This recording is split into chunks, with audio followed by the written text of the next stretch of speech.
Cinema പ്രേമികൾ കാത്തിരുന്ന എമ്പുരാൻ ഇന്ന് റിലീസ് ചെയ്തു. സമ്മിശ്ര പ്രതികരണമാണ് പല ഭാഗത്തു നിന്നും ഉണ്ടാകുന്നത്. ചിലർക്ക് മോഹൻലാലിനെ കുറച്ച് സമയം മാത്രമേ കാണിച്ചുള്ളൂ എന്നുള്ള രോഷമാണ്. ആ രോഷം പൃഥ്വിരാജിനിട്ടും നന്നായി നൽകുന്നുണ്ട്. അത് നമുക്കൊന്ന് കേട്ടു നോക്കാം. ട്രെയിനാണ് ഇന്ത്യൻ സിനിമയുടെ അംബാസഡർ എന്ന് പറഞ്ഞവർ 800 ക്വാളിറ്റി പോലും ഇല്ല. അഹങ്കാരം എന്ന് പറയുന്നത് പൃഥ്വിരാജാണെങ്കിൽ ഏവനാണ്. അഹങ്കാരം ശകലം കാണിക്കും. ഇത് ഒരു ഭാഗം. ഇനി മറ്റൊരു വിഭാഗം കുത്തിത്തിരിപ്പുമായി രംഗത്തെത്തിയിട്ടുണ്ട്. മറ്റാരുമല്ല, അന്തം കമ്മികൾ തന്നെ. മൂത്ത അന്തം കമ്മി ബിനീഷ് കൊടിയേരി പോസ്റ്റുമായി രംഗത്തെത്തിയിട്ടുണ്ട്. ഒരു സിനിമയെ എങ്ങനെയൊക്കെ തകർക്കാം എന്നാണ് ഇത്തരം അന്തം കമ്മികൾ ആലോചിച്ചുകൊണ്ടിരിക്കുന്നത്. ഇതിലേക്ക് പരിവാറുകാർ ഭീഷണിയുമായി രംഗത്തെത്തുന്നത് എന്തിനാണെന്ന് ഇപ്പോഴും മനസ്സിലാകുന്നില്ല. എന്തായാലും ഇന്ത്യയെക്കുറിച്ചും അല്ലെങ്കിൽ കേരളത്തെക്കുറിച്ചും ഇന്ത്യൻ രാഷ്ട്രീയത്തെക്കുറിച്ചുമൊക്കെ എമ്പുരാൻ സിനിമയിൽ പറഞ്ഞിട്ടുണ്ട് എന്നാണ് പലരും പറയുന്നത്. അത് ആ സിനിമയെ സിനിമയായി കാണാൻ പോലുമുള്ള ബോധമില്ലാത്ത ആളുകളോട് എന്താണ് പറയുക. എന്തായാലും ബിനീഷ് കോടിയേരി പോസ്റ്റുമായൊക്കെയാണ് രംഗത്തെത്തുന്നത്. ബിനീഷ് പറയുന്നത്, സിനിമയിലെ ഉള്ളടക്കത്തെ പൊഴുത്തിക്കൊണ്ടാണ് ബിനീഷ് കൊടിയേരി രംഗത്ത് വന്നത്. ഗുജറാത്ത് കലാപം സിനിമയിൽ പ്രമേയമാക്കിയ കാര്യം ചൂണ്ടിക്കാട്ടിയാണ് ബിനീഷ് കൊടിയേരി പോസ്റ്റ് ഇട്ടിരിക്കുന്നത്. ഇന്നത്തെ ഇന്ത്യയിൽ ഒരു ബിഗ് ബജറ്റ് പടം സംഘപരിവാർ ഗുജറാത്തിൽ കലാപം നടത്തി രാജ്യം ഭരിക്കുകയാണ് എന്ന് പറയുന്നുണ്ടെങ്കിൽ, അതിൽ ആഭ്യന്തരമന്ത്രിയാണ് കാര്യങ്ങൾ നിയന്ത്രിക്കുന്നത് എന്ന് പച്ചയ്ക്ക് പറയുന്നുണ്ടെങ്കിൽ അതിന് ചില്ലറ ധൈര്യം പോരാ. സിനിമയുടെ അണിയറ പ്രവർത്തനങ്ങൾ അഭിനന്ദനങ്ങൾ എന്നാണ്. ഈ പോസ്റ്റ് പിന്നാലെ സിനിമയിലെ പ്രമേയത്തിൽ വിമർശനവുമായി സൈബറിടത്തിലെ സംഘപരിവാർ ഗ്രൂപ്പുകളും രംഗത്ത് വന്നു. സിനിമയിൽ ഗുജറാത്ത് കലാപത്തിന് സമാനമായ വിഷയം പരാമർശിച്ചതാണ് വിവാദത്തിന് വഴിവെച്ചത്. ഇതോടെ പൃഥ്വിരാജ് പ്രമേയം ഒളിപ്പിച്ചു കടത്തിയെന്ന ആക്ഷേപമാണ് സംഘപരിവാർ ഗ്രൂപ്പുകൾ ഉയർത്തിയത്. ഇവർക്ക് പൃഥ്വിരാജിനെതിരായ വിമർശനത്തിനൊപ്പം ടിക്കറ്റ് ക്യാൻസൽ ഭീഷണി ഉയർത്തുകയും ചെയ്യുന്നു. സൈബറിടത്തിൽ ഇത്തരം പ്രചരണങ്ങൾ കടുപ്പമായി നടക്കുന്നുണ്ട്. ഇതിനിടയിൽ പറഞ്ഞു കേട്ടപ്പോൾ എമ്പുരാൻ കാണാമല്ലോ എന്ന അഭിപ്രായവുമായി സന്ദീപ് വാര്യർ അടക്കമുള്ളവരും രംഗത്ത് വന്നു. സിനിമയെ എതിർക്കുന്നവർക്കെതിരെയും വിമർശനങ്ങളുണ്ട്. അതേസമയം മോഹൻലാൽ ഫാൻസുകാർ സിനിമയിൽ അത്ര തൃപ്തരല്ല. ഇവർ സോഷ്യൽ മീഡിയയിൽ പ്രതികരണങ്ങളുമായി രംഗത്തുണ്ട്. അതേസമയം സിനിമ ഇപ്പോൾ തിയേറ്ററുകളിൽ പ്രദർശനം ആരംഭിച്ച ആദ്യ ഷോ കഴിഞ്ഞ് മണിക്കൂറുകൾ പൂർത്തിയാകും മുന്നേ ചിത്രത്തിന്റെ വ്യാജ പതിപ്പുകൾ പ്രചരിക്കുന്നതായി റിപ്പോർട്ടുകൾ പുറത്തുവന്നു. ടെലിഗ്രാം ഗ്രൂപ്പുകളിലും വിവിധ വെബ്സൈറ്റുകളിലുമാണ് വ്യാജ പതിപ്പ് പ്രചരിപ്പിക്കുന്നതെന്നാണ് ദേശീയ മാധ്യമങ്ങൾ റിപ്പോർട്ട് ചെയ്യുന്നത്. ഫിൽമിസില്ല, മൂവി റൂൾസ്, തമിഴ് റോക്കേഴ്സ് എന്നീ വെബ്സൈറ്റുകൾക്ക് പുറമെ ടെലഗ്രാം ആപ്പിലും വ്യാജ പതിപ്പ് പ്രചരിക്കുന്നുണ്ടെന്നാണ് റിപ്പോർട്ടിൽ പറയുന്നത്. വ്യാജ പതിപ്പുകൾ പ്രചരിക്കുന്നതിനെതിരെ കഴിഞ്ഞ ദിവസം പൃഥ്വിരാജ് തന്നെ രംഗത്തെത്തുകയായിരുന്നു.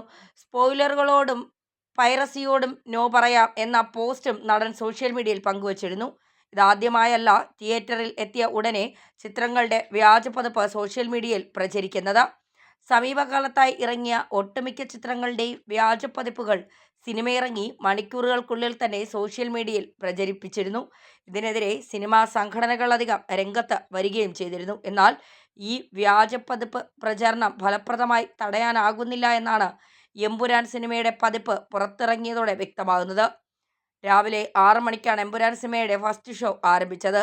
ആദ്യ ഷോ കഴിയുമ്പോൾ ചിത്രത്തിന് നല്ല അഭിപ്രായങ്ങളും ഉയരുന്നുണ്ട്. സിനിമയുടെ ടിക്കറ്റ് ബുക്കിങ്ങിലും എമ്പുരാൻ തരംഗമാണ് ഉണ്ടാക്കിയത്. അടുത്ത ദിവസങ്ങളായി സിനിമയുടെ നിരവധി ഷോകളാണ് തിയേറ്ററുകളിൽ ബുക്ക് ചെയ്തിരിക്കുന്നത്.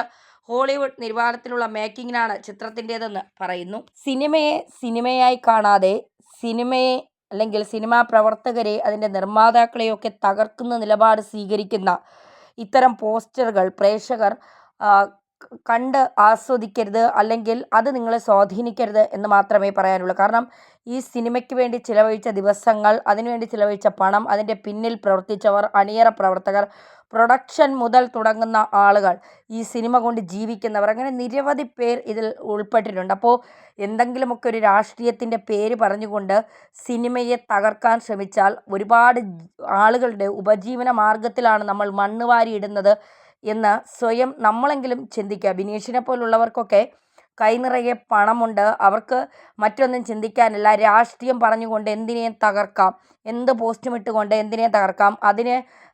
അതിൻ്റെ താളത്തിന് ഒത്തു തുള്ളാനായി അന്തംകമ്മികൾ കൂടെയുണ്ട്. ഇനി ഇതിനെതിരെ തുള്ളാനായി സംഘപരിവാർ ഗ്രൂപ്പുകൾ മറു സൈഡിലുണ്ട്. ഇതൊന്നുമല്ല ഇതിലെ പ്രശ്നം.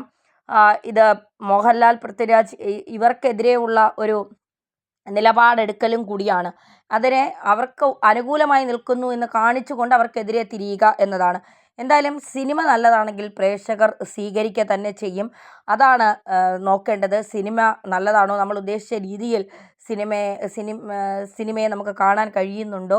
പൃഥ്വിരാജ്, മോഹൻലാൽ, മഞ്ജു വാര്യർ, ടൊവിനോ, സുരാജ് വെഞ്ഞാറമൂട് അങ്ങനെ നിരവധി പേർ അണിനിരന്ന സിനിമ, ഒരുപാട് താരങ്ങൾ വന്നിറങ്ങിയ സിനിമ, ഗോകുലം മൂവീസ് പുറത്തിറക്കുന്ന സിനിമ, അങ്ങനെ ഒരുപാട് പ്രത്യേകതകൾ സിനിമയ്ക്കുണ്ട്. അപ്പോൾ തീർച്ചയായിട്ടും ലൂസിഫർ കണ്ട് എല്ലാവരും കാത്തിരുന്നതാണ് എമ്പുരാൻ്റെ വരവിനായി. തീർച്ചയായും കാണാൻ താല്പര്യമുള്ളവർ തിയേറ്ററുകളിൽ പോയി കാണുക. വ്യാജ പതിപ്പുകൾ കണ്ട് പോലീസിൻ്റെ പിടിവിടാതെ അത്തരം വ്യാജ പതിപ്പുകൾ പ്രചരിപ്പിക്കുമ്പോഴോ നിങ്ങൾ ചിന്തിക്കേണ്ട ഒരേ ഒരു കാര്യം, ഇതിൻ്റെ പിന്നിൽ മാസങ്ങളും ചിലപ്പോൾ വർഷങ്ങളോളം, 6 വർഷത്തിന് ശേഷമാണ് എമ്പുരാൻ വരുന്നത്. ലൂസിഫർ ഇറങ്ങി 6 വർഷത്തിന് ശേഷം. ഈ 6 വർഷത്തെ അവരുടെ കഠിന പ്രയത്നം, ഈ 6 വർഷം അവരുടെ സ്വപ്നങ്ങൾ, അവർ കൊടുത്ത മൂല്യങ്ങൾ, അവരുടെ വാല്യൂ ഒക്കെ ഇല്ലാതാക്കിക്കൊണ്ട് ഇങ്ങനെ വ്യാജം പ്രചരിപ്പിക്കുന്നവരോട് ഒന്നും പറയാനില്ല എന്നുള്ളത് തന്നെയാണ്. എന്തായാലും പ്രേക്ഷകർ ഒന്നടങ്കം ആരുടെയെങ്കിലുമൊക്കെ പറച്ചിലുകളോ പോസ്റ്റുകളോ റിവ്യൂസോ ഒക്കെ കണ്ട് വിലയിരുത്താതെ പ്രേക്ഷകർ തിയേറ്ററിൽ പോയി, നിങ്ങൾക്ക് കാണാൻ ആഗ്രഹമുണ്ട് എങ്കിൽ തീർച്ചയായിട്ടും തിയേറ്ററിൽ പോയി തന്നെ സിനിമ കാണുക. സിനിമയെ അതിൻ്റെ രീതിയിൽ ആസ്വദിക്കുക.